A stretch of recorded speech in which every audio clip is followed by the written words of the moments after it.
The story of No Limit Records is often remembered for its commercial dominance in the late 1990s, when Master P, Mystical, Silk the Shocker, C Murder, Mia X, and countless others were churning out platinum albums, shaping a new sound for Southern hip-hop. But beneath that well-known chapter lies a far less discussed, but equally important era, the early 1990s foundation years, when No Limit was still an independent experimental force, carving out its identity. From 1991 to 1995, Master P and his growing circle of collaborators released a string of raw, ambitious albums that fused West Coast influence with Southern grit, soulful samples with sinister narratives, and entrepreneurial hustle with grassroots authenticity. These early albums, while rough in spots, offer a fascinating glimpse into the evolution of a movement that would later redefine hip-hop's business model and cultural boundaries. Before Master P became a mogul synonymous with Southern hip-hop and entrepreneurial success, his rise began in Richmond, California. Master P relocated to Richmond in the late 1980s after receiving a $10,000 malpractice settlement following the death of his grandfather. It was in this Bay Area city, not in the South, where he would plant the seeds of what would later become one of hip-hop's most iconic independent empires. Richmond was more than a backdrop, it was a training ground. The Bay Area's culture of independence shaped Master P's business acumen and introduced him to the tools he needed to survive outside the traditional music industry. His work ethic mirrored the grinded-out mentality of the West Coast underground scene, where self-promotion was key and every artist had to be their own marketer, distributor, and promoter. P collaborated with local acts like King George and Lil Ric and tapped into the Bay Area's collaborative spirit. He learned how to engineer records quickly, how to handle distribution deals, and how to move product across different markets. All skills that would later help him when he returned to New Orleans and restructured No Limit into a national powerhouse.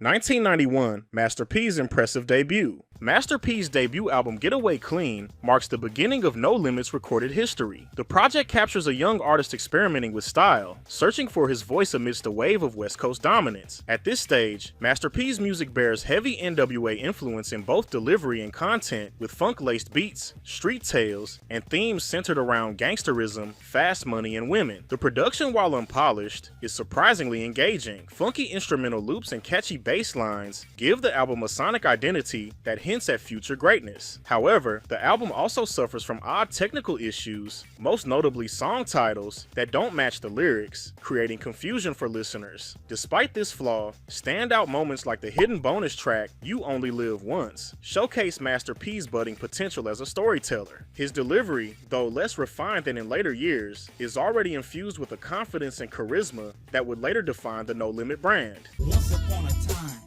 there was Scurry, a young brother with big. The album's weakest points come from early features by T.R.U, the Real Untouchables. Their performances often feel wooden and uninspired. This inconsistency highlights one of No Limit's early challenges, building a roster of artists who could match Master P's energy and vision. 1992, Master P's incredible second album and T.R.U's amazing follow-up. By the following year, Master P's artistic growth is undeniable. His second album, Mama's Bad Boy, represents a leap in every category: production, lyrical content, vocal delivery, and emotional range. Not only does P experiment with multiple flows and vocal cadences, but he also dives into darker themes, including horrorcore, a style popularized by acts like the Ghetto Boys and Gangsta Nip. This record is also notable for its bounce of aggression and introspection. On tracks like the title song, Master P vividly recounts his upbringing and the experiences that shaped him, offering a more nuanced take on street life. 5 kids in the house with no food to eat. So me and my brother, we took to the dope streets. You see, that's The production, dripping with soulful samples from Curtis Mayfield, Teddy Pendergrass, and others, adds richness and texture to his narratives. These aren't just gangster anthems, they are personal reflections of survival and regret. That same year, T.R.U released Understanding the Criminal Mind, a group album that represents one of the early high points of the No Limit catalog. It blends West Coast influences with gritty Southern energy. The album features strong production throughout, with funky, sample-heavy instrumentals that carry a distinctly gangster vibe. E.A. Ski and Master P shine in their performances, with E.A. Ski receiving special praise for his intense, hype delivery on tracks like from Cali and Little Slut. oh, you little slut, you dick creep, no. Niggas from LA to Oakland like Master P adapts well to the West Coast style, delivering engaging verses on politically charged tracks like The System and Understanding the Mind of a Criminal. Songs like I Wear a Bulletproof Vest and That Shit showcase his ability to mix street realism with charisma and flow. Deep in the game and I'm ruling the dope spot. I started with weed. Nah, niggas selling rocks. Big Ed makes a notable solo appearance with I Ain't Going Out That Way, offering politically bold commentary. The production predates the Beats by the Pound era, with EA Ski, CMT, and Kalu handling the production, which gives the project that unique West Coast feel. 1993, T.R.U's Who's the Killer was an interesting album into what No Limit would become. T.R.U's next release, Who's the Killer, serves as both a continuation of their evolving sound and a prototype for the No Limit brand. This project is notable for its attempt to unify Southern and West Coast sounds through a diverse cast of collaborators. While the concept is admirable, the execution is uneven. Some of the West Coast artists struggle to keep pace with the more charismatic Southern performers, especially the emerging trio of Master P, Silk the Shocker, and C-Murder. Despite its flaws, Who's the Killer contains several key moments that foreshadow No Limit's future success. The title track, a 7-minute posse cut, is structured in a way that would become a staple for future No Limit projects. Multiple artists trading verses over a hard looping beat. Who's the killer? Who's the motherfucking nigga? The one that pulled the gun, the one that squeezed the trigger. Another highlight, Neighborhood Dope Man, captures the paranoia and complexity of the drug trade from multiple perspectives. The album closes with Ghetto is a Trap, one of the earliest examples of Silk, C-Murder, and Master P, aligning their styles in a way that feels fully realized. Their unique deliveries, combined with haunting production, provide a glimpse of what would become No Limit's signature trio. Just the other day, my brother got killed.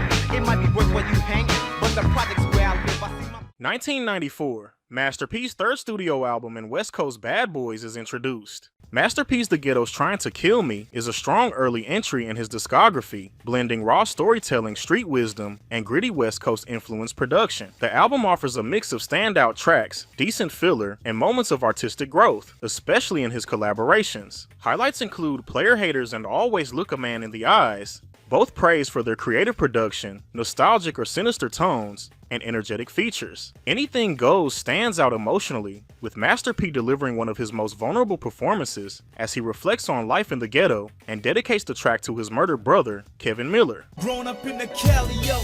New Orleans to be exact. Gee, I had to pack a jet. I thought somebody was. Tracks like The Ghetto's Trying to Kill Me, Study Being a Gangsta, and Hands of a Dead Man show Master P's lyrical depth and ability to paint vivid pictures of survival and street life. Collaborations with No Limit artists like Silk the Shocker, C-Murder, and Mystical help build the foundation for what would become the No Limit empire. Overall, the album is a crucial chapter in Master P's evolution, showcasing his storytelling, business-minded approach to assembling a crew, and his rising confidence. It mixes catchy, smooth G-Funk beats with raw narratives of street life, proving why The Ghetto's Trying to Kill Me is one of his most defining early works. West Coast Bad Boys Volume 1, Another Level of the Game, is more than just a compilation album. It is a cultural statement curated by Master P to unify and highlight the town of the West Coast, particularly the Bay Area. Released during the golden era of G-Funk and street-centered rap, the album brings together a diverse roster of artists who reflect the reality, hustle, and spirit of West Coast life. While the project has moments of inconsistency, it ultimately succeeds in its mission to showcase regional unity and talent. The album begins on a high note with Intro, a powerful spoken word piece delivered by Herm. He praises Master P for connecting different neighborhoods in Oakland and promoting positivity amidst a climate often marked by violence and division. Much respect to Master P and West Coast Bad Boys for successfully and effectively. This message sets the tone for the project, positioning it as a platform for both musical expression and community upliftment. Several tracks stand out for their smooth production and strong performances. What We Known For is a prime example, featuring captivating West Coast flows and a brotherhood vibe as artists thank Master P for bringing them together. JT the Bigger Figures verse is particularly notable for its charisma and lyrical rhythm. Similarly, Trying to Make $1 Out of 15 Cents showcases the hustler mentality of Master P and RBO Posse, set to a sample from Cameo's Candy that blends seamlessly with hip-hop elements. Baby mama stressing, she don't want me to slang dope. The ghetto's trying to kill me, which way should I go? The G-Funk influence is prominent throughout the album. Tracks like Deep and You Do Your Thing embrace this style with laid-back summery beats that amplify the smooth delivery of artists like The Delinquents and Rappin' Forte. Total Insanity stands out as one of the album's most impressive moments, with aggressive verses from the group, Totally Insane, layered over a soulful Curtis Mayfield sample, creating a dynamic and hard-hitting banger. I ride a title with this 9 and never let up. I pop my Desert Eagle in the crowd till someone's wet up. Putting in Work features the artist Easy SD delivering aggressive, echoing vocals over smooth production, which gives the track a unique intensity. The album concludes with Peace to the Streets, a posse cut that features all participating artists delivering heartfelt verses about unity and peace. The uplifting tone and joyful instrumental create a fitting and optimistic end to the project.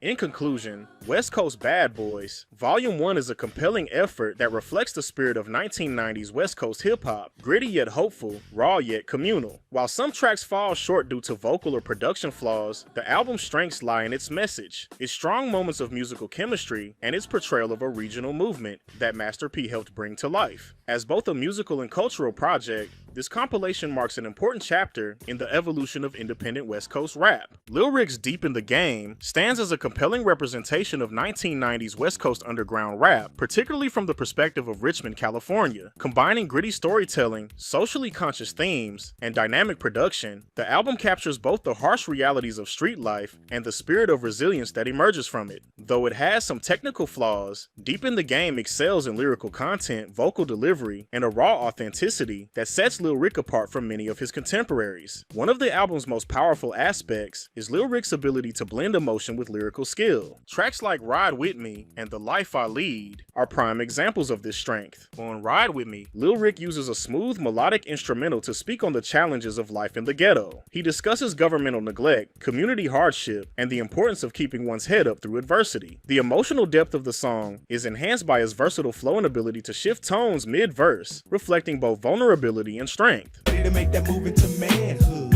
but will I get stopped in the process by another young? Similarly, The Life I Lead offers exceptional storytelling as Lil Ric recounts his path into street life, influenced by older figures and shaped by betrayal and lost ambition. These songs don't just showcase lyrical ability, they reveal a thoughtful and introspective artist with a message. The title track Deep in the Game featuring Master P continues the theme of gritty realism. With production reminiscent of a suspenseful crime film, Lil Ric takes listeners deep into the drug game, vividly painting scenes of drug dealing, shootouts, loyalty, and betrayal. Despite some audio quality issues, namely the overpowering vocal gain, his performance remains captivating. His imagery and delivery make the song feel cinematic, transporting the listener into the heart of the streets. Master P's hook complements the narrative and adds weight to the track's overall atmosphere. I remember when I was stuck and broke. I didn't have no paper, so I started to sell dope.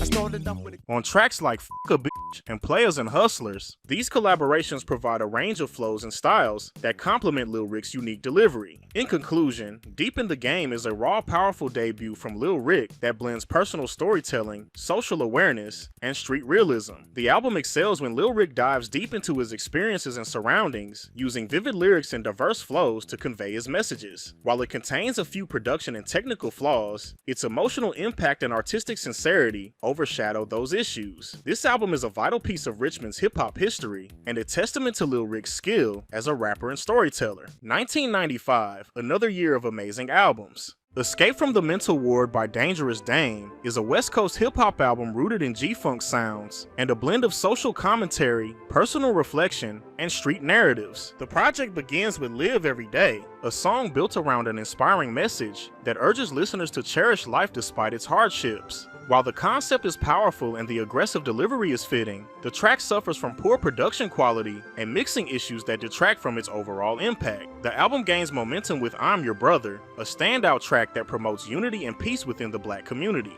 Dangerous Dame speaks to his peers, emphasizing that he is not their enemy, but rather their brother. The heartfelt lyrics, soulful vocals, and joyful instrumental come together to create an emotionally resonant piece. I was a youngster, fresh out the castle. Fools didn't want to battle, cause Dame was a natural.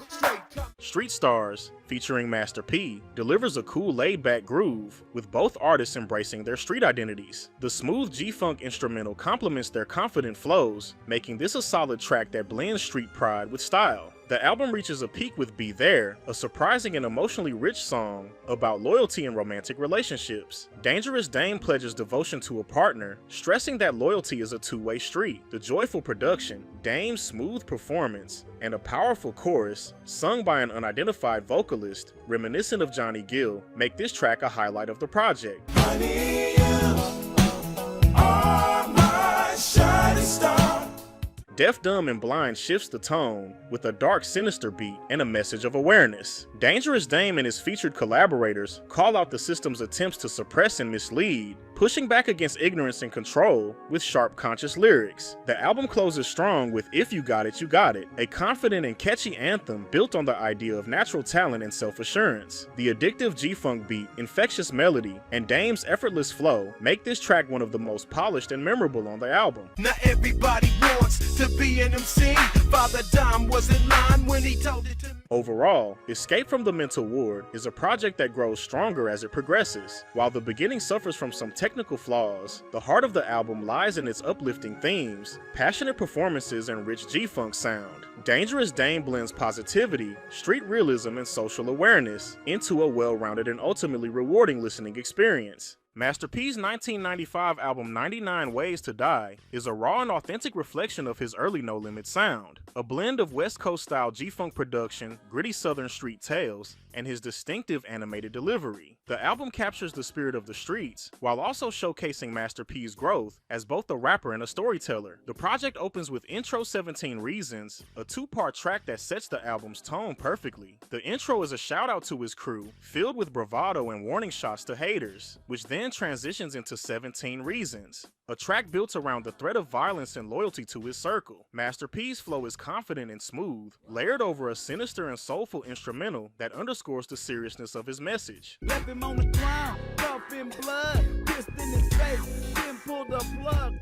On Dead Presidents, Master P experiments with offbeat flows and an animated delivery that surprisingly works in his favor. The production is mellow yet catchy, giving the track a laid-back but dangerous vibe. This contrast becomes a recurring theme throughout the album, smooth instrumentals paired with gritty streetwise content. Rollin' Through My Hood continues the laid-back energy, highlighting a cruise-worthy instrumental and a relaxed tone that matches the track's content about simply riding through his neighborhood.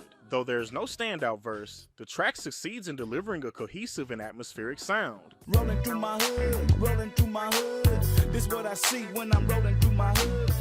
The album hits a major high point with Bullets Got No Name, a standout cut that combines a familiar sample, catchy chorus, and strong verses from Master P and collaborators like E.A. Ski. The chemistry on this track is top-notch, and its theme, that violence in the streets is indiscriminate, is delivered with energy and clarity. It's one of the best examples of No Limit's collaborative strength during this era, when They Gone offers a more emotional, reflective tone. Master P pays tribute to lost friends and family members, sharing stories of how street life led to their deaths. The production adds to the mournful tone, with organs and pianos creating a somber, funeral-like atmosphere. This track showcases Master P's ability to shift from street toughness to vulnerability. 1995, a lot of brothers done died, a lot of sisters and mothers and fathers and aunties and Another strong track is Player with Game, a smooth player-style anthem featuring Silk the Shocker and Simply Dre. The chemistry between Master P and Silk is undeniable here, and Simply Dre's melodic hook gives the song a memorable edge. Silk, especially in these early No Limit projects, proves himself to be a solid and consistent presence. don't have your pad, then y'all won't be getting in the dough. See, it's a player's thing, and it's a G thing. The title track 99 Ways to Die brings the focus back to the album's core themes: survival, paranoia, and the deadly nature of the drug game. Master P flows confidently over a gritty beat, delivering street wisdom and reminders of how quickly life can end when you're caught up in the game. Overall, 99 Ways to Die is a strong representation of Master P's early vision for No Limit Records. It blends aggressive street tales, smooth production, and real emotion in a way that captures the realities of life in the hood. While not perfect, the album's strengths far outweigh its flaws. The chemistry between collaborators, the memorable hooks, and the balance of introspection and intensity make this one of the best projects from Master P's early discography. T.R.U's True album is a lengthy but varied journey through gritty southern hip-hop, offering moments of strong lyricism, unique flows, and raw storytelling, though not without its inconsistencies. The album begins with Last Dance, where C-Murder delivers a strong opening verse, but the track loses momentum due to clashing chemistry between Master P and Mia X. Thematically, it touches on hustling and mortality. That's How We Break Bread stands out for its dark, aggressive instrumental and strong verses from C-Bo and Master P, emphasizing loyalty and shared success. More money, more mother mail. Post on the block, come back and drop knots in the garbage. Several tracks fall into mediocrity, such as Mobbin' Through My Hood and Ain't No Glock, which suffer from uninspired production and unremarkable verses, particularly from King George and C Murder respectively. On the other hand, Living That Life and Another Day Another Dollar showcase the strengths of Master P and Silk the Shocker, whose flows and storytelling shine over smooth production. Master P's solo track Watch Your Ass is a highlight with its slick storytelling and engaging features.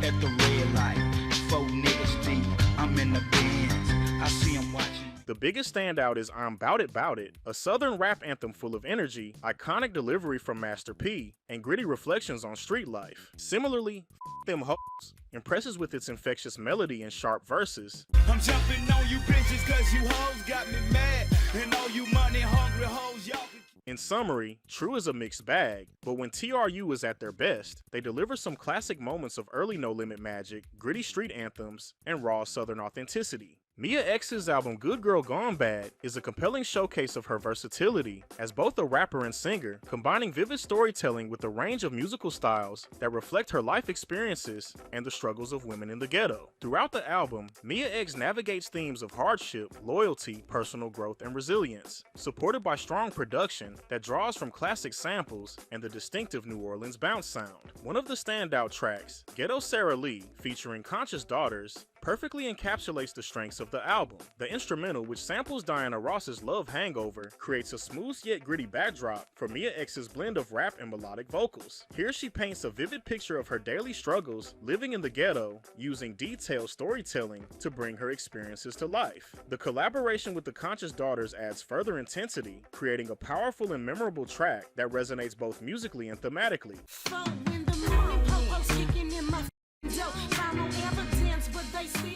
The album also explores the dynamics of relationships affected by incarceration, as seen on Yo Boys and Wanna Be With You. On these tracks, Mia X delves into the loyalty of women who stand by their men during tough times, contrasting it with the unreliable support of so-called friends. Her lyrics are heartfelt and authentic, and her smooth delivery makes the message clear and impactful. In addition, her ability to sing on the choruses adds a fresh dimension to these songs, emphasizing her versatility and keeping the album engaging.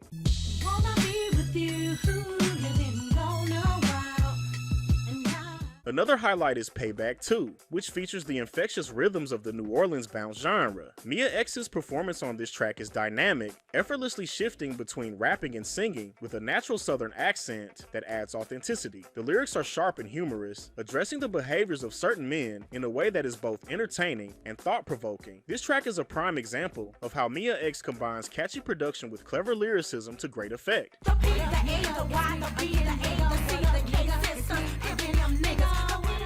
The album is not without its more introspective moments. My Everything stands out as a deeply personal song, where Mia X reflects on her pregnancy and the challenges and joys it brings. The inspirational tone of the instrumental complements her emotional delivery, allowing listeners to connect with her story on a profound level. Similarly, R.I.P. Jill is a touching tribute to a close friend who was murdered, revealing Mia X's vulnerability and determination to succeed despite loss. In peace, my girl Jill, you done made it home.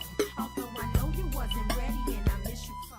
In summary, Good Girl Gone Bad is a great album that highlights Mia X's range as an artist and storyteller. It combines raw street-level narratives with catchy, soulful production and showcases her ability to move seamlessly between rapping and singing. Trey-8's Ghetto Stories stands as a compelling example of Southern G-Funk rap, marked by a strong combination of gritty storytelling, versatile flows, and atmospheric production. Across the album, Trey-8 demonstrates his ability to adapt his energetic and rugged vocal style to a variety of moods and themes, from aggressive street anthems to introspective reflections on life in the ghetto. One of the album's most striking tracks is Lay Me Down to Sleep, where Trey-8 delivers a poignant narrative from the perspective of someone fighting for their life after being shot multiple times. The vivid storytelling, paired with a sinister yet smooth G-Funk beat, draws the listener into the emotional journey of hope, pain, and ultimately loss. This song highlights Trey-8's lyrical skill and capacity for creating immersive narratives, which sets it apart as a centerpiece of the project. I heard some bitches cry as my eyes filled with tears, laying laying on the ground, blood dripping in my ears. Got my Production throughout Ghetto Stories plays a crucial role in shaping the album's atmosphere. The beats consistently blend catchy G-funk melodies with darker, sometimes sinister undertones, reinforcing the themes of hardship and violence. Tracks like the title song Ghetto Stories, featuring Master P,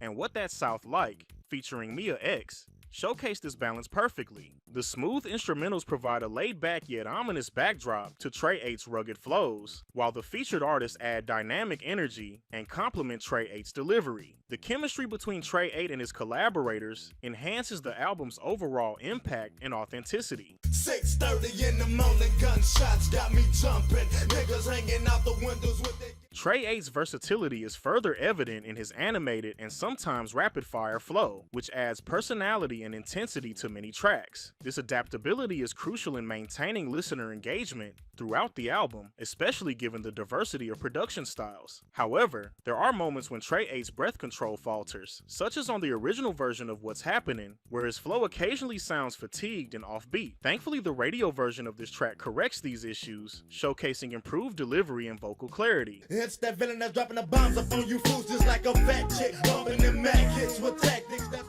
In summary, Ghetto Stories is a solid album that successfully captures the realities of life in the ghetto through vivid storytelling and atmospheric G-funk production. Trey 8's ability to switch flows and deliver passionate performances anchors the project, while strong guest appearances and well-crafted instrumentals add depth and variety. Despite a few missteps in execution and some inconsistent moments, the album stands as a noteworthy contribution to Southern hip-hop and a reflection of Trey 8's artistic strengths. Conclusion: No Limit's roots deserve recognition. While the later years of No Limit Records brought commercial dominance, it was these formative years from 1991 to 1995 that laid the cultural, sonic, and ideological groundwork for the empire to come. Master P, along with an evolving roster of artists, used these early albums to develop a voice that was uniquely Southern, unapologetically raw, and refreshingly versatile. Early No Limit is more than just a historical footnote. It is a blueprint for independent hustle, regional fusion, and narrative authenticity in hip-hop. From soul-sampling gangster tales to socially aware manifestos, these albums deserve far more attention and appreciation. In a time where Southern rap was often dismissed, No Limit stood tall, offering an unfiltered window into the streets, minds and hearts of a generation trying to survive and thrive against all odds.